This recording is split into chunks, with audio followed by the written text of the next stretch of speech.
Hormuz തുറക്കുമെന്നുള്ള ഒരു പ്രതീക്ഷയൊക്കെ എല്ലാ Hormuz വഴി കപ്പലുകൾ പോകുന്ന രാജ്യങ്ങൾക്കൊക്കെ ഉണ്ടായിരുന്നു. പക്ഷെ അവിടെ ഇറാന്റെ ഒരു നിർണായക തീരുമാനം വരികയാണ്. ഇനി പോകുന്ന കപ്പലുകളൊക്കെ ചുങ്കം കൊടുക്കണം. അതായത് $20 ലക്ഷം, ഇന്ത്യൻ രൂപയിൽ നോക്കിയാൽ 16.5 കോടി രൂപ. അതായത് അമേരിക്കയുടെ കുത്തക ഇല്ലാതാക്കാൻ ഇനി ക്രിപ്റ്റോ കറൻസിയിലും യുവാനിലുമാണ് ഈ ഇടപാട് നടത്തേണ്ടത് എന്നാണ് ഇറാൻ പറയുന്നത്. ഇത് GCC രാജ്യങ്ങൾക്ക് അതുവഴി കപ്പൽ പോകുന്ന രാജ്യങ്ങൾക്കും എല്ലാം വലിയ ബുദ്ധിമുട്ടും സാമ്പത്തിക പ്രതിസന്ധിയും ഉണ്ടാക്കും.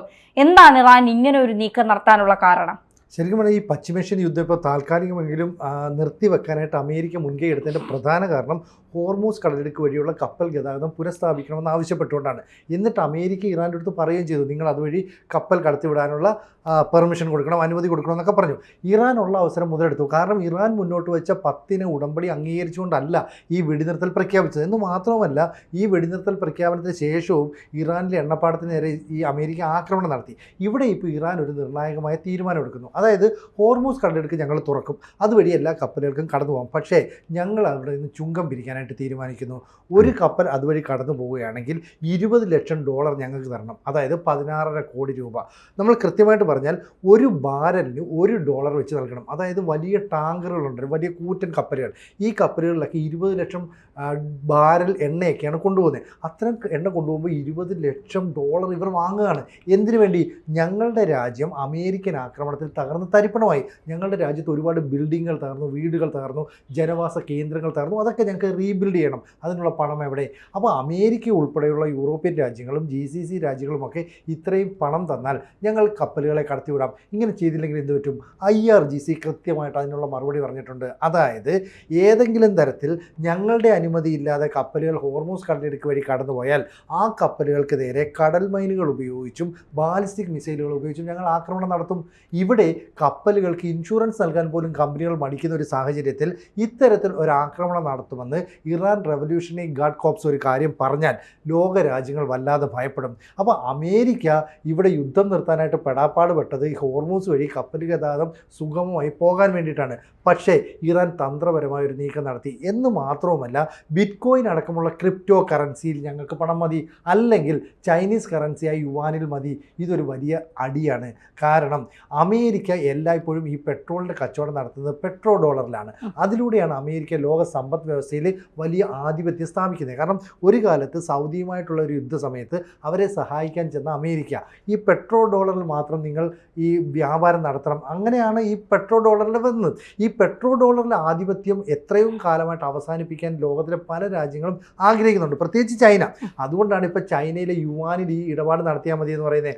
അങ്ങനെയാണെങ്കിൽ ഗൾഫ് രാജ്യങ്ങൾ ഉൾപ്പെടെ ഒരുപാട് രാജ്യങ്ങൾ വലിയ സാമ്പത്തിക പ്രതിസന്ധിയിലാകപ്പെടും.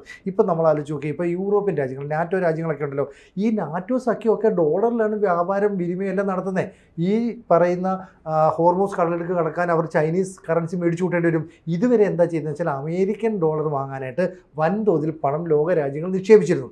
അത് മാറിയിട്ട് ഇനി ബിറ്റ്കോയിൻ ഉൾപ്പെടെയുള്ള ക്രിപ്റ്റോ കറൻസിയിലേക്കോ യുവാനിലേക്കോ മാറണം. അങ്ങനെയാണെങ്കിൽ ഇറാൻ വിചാരിക്കുന്നത് പോലെ ലോകക്രമത്തെ മാറ്റിയെടുക്കാൻ പറ്റും. അപ്പോൾ പശ്ചിമേഷ്യൻ യുദ്ധം ശരിക്കും പറഞ്ഞാൽ ആണവായുധങ്ങൾ ഇറാൻ നിർമ്മിക്കുന്നു എന്ന് പറഞ്ഞിട്ട് ആ രാജ്യത്തെ തകർക്കാനുള്ള അമേരിക്കയുടെ തന്ത്രമായിരുന്നു. ആ തന്ത്രം തകർന്നു എന്ന് മാത്രമല്ല, ഇറാൻ ശക്തമായിട്ട് പ്രതിരോധിച്ച് നിൽക്കുകയും ചെയ്തു.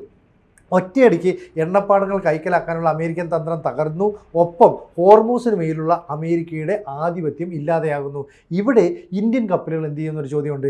ഇന്ത്യ കുറേ കാലമായിട്ട് റഷ്യയുമായിട്ടും ഈ പറയുന്ന GCC രാജ്യങ്ങളുമായിട്ടുമൊക്കെ ഓയിൽ കച്ചവടം നടത്തുന്നത് ഇന്ത്യൻ റുപ്പിയിലാണ്. ശരിക്കും പറഞ്ഞാൽ അമേരിക്കയുടെ ഉച്ചിന്തലിക്ക് ഒരു അടി കിട്ടി എന്ന് പറയുന്നതിന് സമാനമല്ലേ ഇപ്പോൾ നടക്കുന്നത്? തീർച്ചയായിട്ടും. അതായത് അമേരിക്ക ഈ ഹോർമൂസ് വിഷയത്തിൽ അമേരിക്ക ആദ്യം പറഞ്ഞു 48 മണിക്കൂർ സമയം തരാം, ഹോർമൂസ് തുറന്നില്ലെങ്കിൽ ഇറാനെ കത്തിക്കും, ഇറാന്റെ ഊർജ്ജ നിലയങ്ങൾ ആക്രമിക്കും എന്നൊക്കെ പറഞ്ഞുകൊണ്ട് വലിയ നീക്കമൊക്കെ അമേരിക്ക നടത്തി. പക്ഷേ ഇറാൻ കുലുങ്ങിയില്ല എന്നുള്ളതാണ്. കാരണം ബോൾ ഇറാന്റെ കയ്യിലാണ്. അപ്പോൾ ഇറാൻ അറിയാം, ഹോർമൂസ് അടച്ചാൽ ലോകത്തുണ്ടാകാൻ പോകുന്ന എണ്ണവില വർധനവ്, രാജ്യങ്ങൾക്കുണ്ടാകുന്ന സാമ്പത്തിക പ്രതിസന്ധി. പല രാജ്യങ്ങളും ഇപ്പോൾ തന്നെ ലോക്ക്ഡൌണിന്റെ വക്കത്താണ്. ഇന്ത്യയിൽ തന്നെ കരുതൽ ശേഖരത്തിന് വലിയ കുറവ് സംഭവിച്ചുകൊണ്ടിരിക്കുന്നു. അപ്പോൾ ഇറാൻ അറിയാം, ഇറാൻ ആ തീരുമാനം എടുത്താൽ ഇപ്പോൾ വജ്രായുധം ഇരിക്കുന്ന ഇറാന്റെ കയ്യിലാണ്. അതുകൊണ്ട് ഇറാൻ എന്ത് തീരുമാനം എടുക്കുന്നു അത് അമേരിക്കയ്ക്ക് ഒരു പരിധിവരെ കാരണം അമേരിക്കയാണ് തുടങ്ങി വെച്ചത്. അതുകൊണ്ട് മറ്റ് രാജ്യങ്ങൾ അതുമൂലം ബുദ്ധിമുട്ടുകയാണ്. അപ്പോൾ അമേരിക്ക ആദ്യം എല്ലാവരും യുദ്ധത്തിന് വിളിച്ചു. നാറ്റോയും സഖ്യരാജ്യങ്ങളൊക്കെ ഞങ്ങളോടൊപ്പം ചേർന്ന് യുദ്ധം ചെയ്യുമെന്നാണ് കരുതിയത്. പക്ഷെ അവരൊക്കെ പറഞ്ഞു ഞങ്ങൾക്ക് ഇറാൻ മണ്ണിൽ വന്ന് കിടന്ന് യുദ്ധം ചെയ്യാനുള്ള സമയമൊന്നുമില്ല, ഞങ്ങൾക്ക് ഞങ്ങളുടെ രാജ്യത്തെ കാര്യങ്ങൾ നോക്കണം, അത്തരത്തിലുള്ള നീക്കത്തിന് ഞങ്ങൾ തയ്യാറല്ല എന്ന് പറഞ്ഞപ്പോൾ ട്രംപ് എല്ലാം കൊണ്ട് പരാജയപ്പെട്ട അവസ്ഥയിൽ ട്രംപ് പറഞ്ഞു, നിങ്ങളുടെ കാര്യം നിങ്ങൾ നോക്കിക്കോ, നിങ്ങൾ പേപ്പർ ടൈഗറാണ്, നിങ്ങൾക്ക് ഭീരുക്കളാണ്, നിങ്ങൾ ഭയമുള്ളവരാണ്, അങ്ങനെയുള്ളവരുമായിട്ട് ഇനി ഒരു ബന്ധവുമില്ല, ഹോർമൂസ് കാര്യത്തിൽ ഞാൻ ഇടപെടില്ല, നിങ്ങളുടെ പണി നോക്കിക്കോ എന്നൊക്കെ പറഞ്ഞുകൊണ്ട് ട്രംപ്, കാരണം ട്രംപിനെ കൊണ്ടൊന്നും ചെയ്യാൻ സാധിക്കാതെ, കാരണം അമേരിക്കയെ സംബന്ധിച്ചിടത്തോളം അവർക്ക് ഹോർമൂസിനെ ആശ്രയിക്കേണ്ട കാര്യമില്ല. പക്ഷേ ഇന്ത്യയെ പോലെയുള്ള പിന്നെ കാനഡ, ചൈനയ്ക്കൊക്കെ ഓക്കെ കുഴപ്പമില്ല, തുർക്കി പോലുള്ള പല രാജ്യങ്ങളും ഉണ്ടല്ലോ, ഇവർക്കൊക്കെ ഇപ്പോൾ ഇന്ത്യയുടെ ഡെയിലി 2 കപ്പൽ പോയിക്കൊണ്ടിരുന്നിടത്ത് ഇത്രയും ദിവസമായിട്ടും 6 ആഴ്ച കഴിഞ്ഞിട്ടും വന്നത് 8 കപ്പലോ അല്ലെങ്കിൽ 9 കപ്പലോ ആണ്. ഇനിയും നമുക്ക് കപ്പലുകൾ വരാനുണ്ട്, നമുക്കും പ്രതിസന്ധികളുണ്ട്. ആ ഒരു സമയത്ത് ഈ അവസരം മുതലെടുക്കുന്നത് പോലെയാണ് ഇറാൻ ഇപ്പോൾ കാണിക്കുന്നത്. ഇനി നിങ്ങൾ ധൈര്യമായിട്ട് വെക്കോ, ഞങ്ങൾ മൈനുകളും അതുമൊക്കെ ഉള്ള സ്ഥലം മാറ്റി വേറെ വഴി നിങ്ങൾക്ക് തിരിച്ചു വിട്ടു തരാം, നിങ്ങൾ അതുവഴി വെക്കോ, പക്ഷേ പോകുമ്പോൾ ഇവിടെ പൈസ വെച്ചിട്ട് പൈസ ഉള്ളവർ പോയാൽ മതി, ഇല്ലാത്തവർ അവിടെ കിടന്നോട്ടെ എന്ന് പറയുകയാണ്. ഒമാന്റെയും ഇറാന്റെയും 2 ഭാഗത്താണ്, ഈ ഒരു ഭാഗം ഒമാനും ഒരു ഭാഗം ഇറാനും. സ്വാഭാവികമായി ഒമാനും ഇത്തരത്തിലുള്ളൊരു നീക്കം നടത്തിയാലോ, പോകുമ്പോൾ ഞങ്ങൾക്കും കൂടി പണം തന്നിട്ട് നിങ്ങൾ പോയാൽ മതി എന്ന് പറഞ്ഞാൽ ഈ യുദ്ധം കൊണ്ട് ലോട്ടറി അടിച്ചത് ഇറാനും ഒമാനും എന്ന് പറയേണ്ടി വരും. കാരണം ഈ 2 രാജ്യങ്ങൾക്കിടയിലൂടെ ആ ചെറിയൊരു ഇടനാഴി വഴി കടന്നു പോകുമ്പോൾ ഇത്രയും വലിയൊരു തുക നൽകണമെന്ന് പറയുമ്പോൾ ഒരു ദിവസം 2-3 കപ്പലുകൾ വരുന്നവർക്കുണ്ടാകുന്ന ഒരു സാമ്പത്തിക നഷ്ടം കൂടി നമ്മൾ കണക്കാക്കണ്ടേ.